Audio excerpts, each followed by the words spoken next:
We are here at the Sunset Crater volcano. In this area of northern Arizona, members of a military expedition found ruins in the 19th century. They thought it were ruins of the Aztecs who had fled to Mexico, but later they have learned that it were not ruins of the Aztecs, but of another kind of people, the Sinagua. Sinagua is a term used for the Native Americans who inhabited the area around Sunset Crater between the 6th and 15th century. According to geologist Matt Kaplinski, several artifacts have been found within the area that prove their existence. Well, we know they were there. We find dwellings and houses that have logs on the roofs that were buried by the eruptive material. And then we have post-eruptive, they've resettled the area after that. And so we know they were there. We know it was a desirable area for growing crops and for hunting game and things like that. In the 11th century, Sunset Crater erupted, forcing the Sinagua to flee.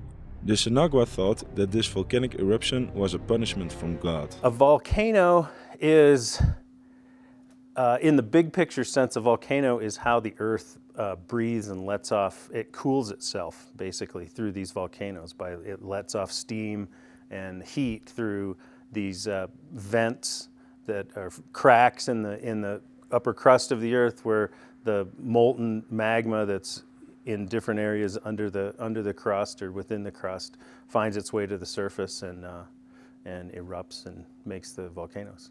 The focus of the volcanic activity went into one place at the northeast side of that fissure, and the magma shoots up into the air in these big sparks, and as it falls back down, all those solidify and pile up the cinder cones, and that's how Sunset Crater formed.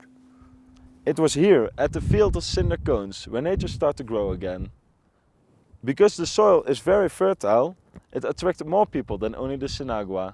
But after 300 years, the Sinagua had left again to go south.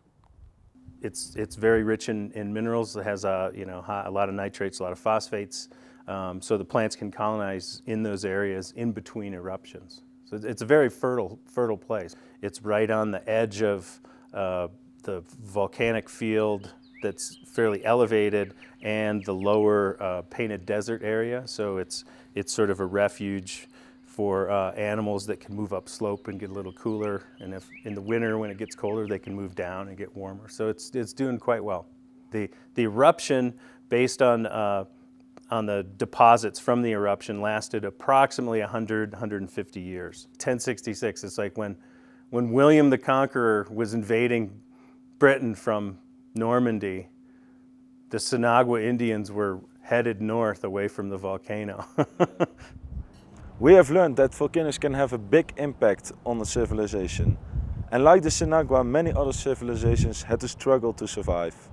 This should teach us to be more appreciative towards our own culture. For Traces of the Past, this is Ruud van der Ven.